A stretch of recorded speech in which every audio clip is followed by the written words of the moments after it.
And that's the fun thing about trauma. So you take in somebody that comes in completely broken, you put them back together, and they go home again, which I love. Patients don't have to leave our own community to get a high quality of trauma care.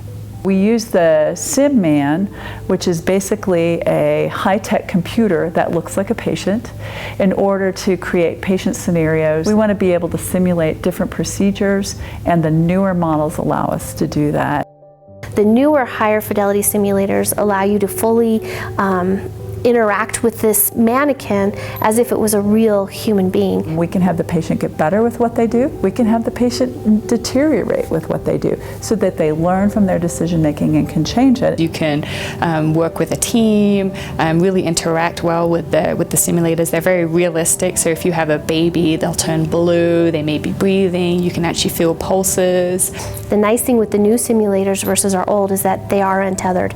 They'll be able to have our simulation coordinator outside of the room running the simulator while the student is inside actually making decisions for that patient. One of the biggest areas of error is actually happens when you have communication issues between the team. And so this allows you to figure out, how do you communicate well with a team? We train physicians from all over the state, as well as surrounding states, Nebraska, Colorado, Idaho, Montana.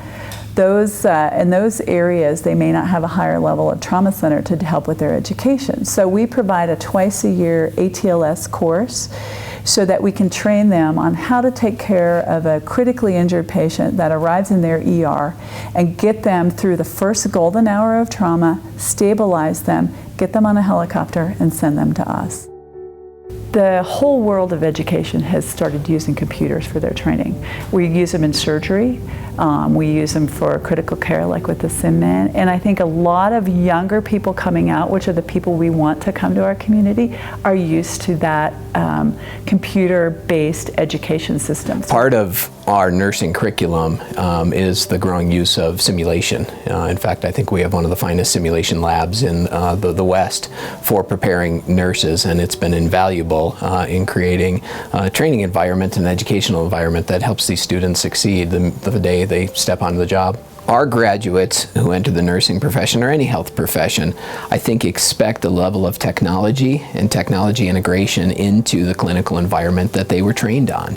And they actually, in many ways, they may be seeking that out for the job that they choose. So in terms of a recruitment and an overall retention perspective, having simulation, having technology integrated into the healthcare environment at CRMC is actually probably going to benefit you from a recruitment and retention standpoint.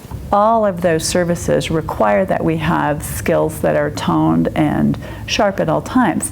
If we keep those services at a high level, we'll be able to recruit a high standard of physician to our community, and we'll also be able to retain physicians in our community.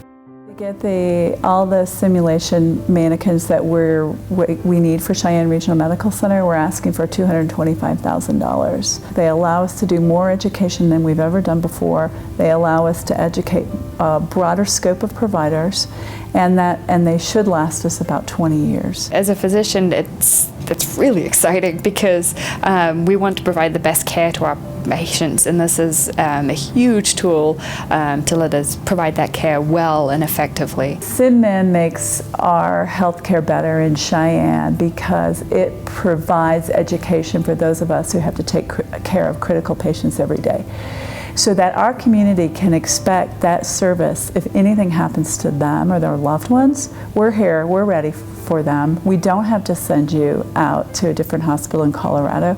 We can take care of all of your needs every day, and that's what we want to do here.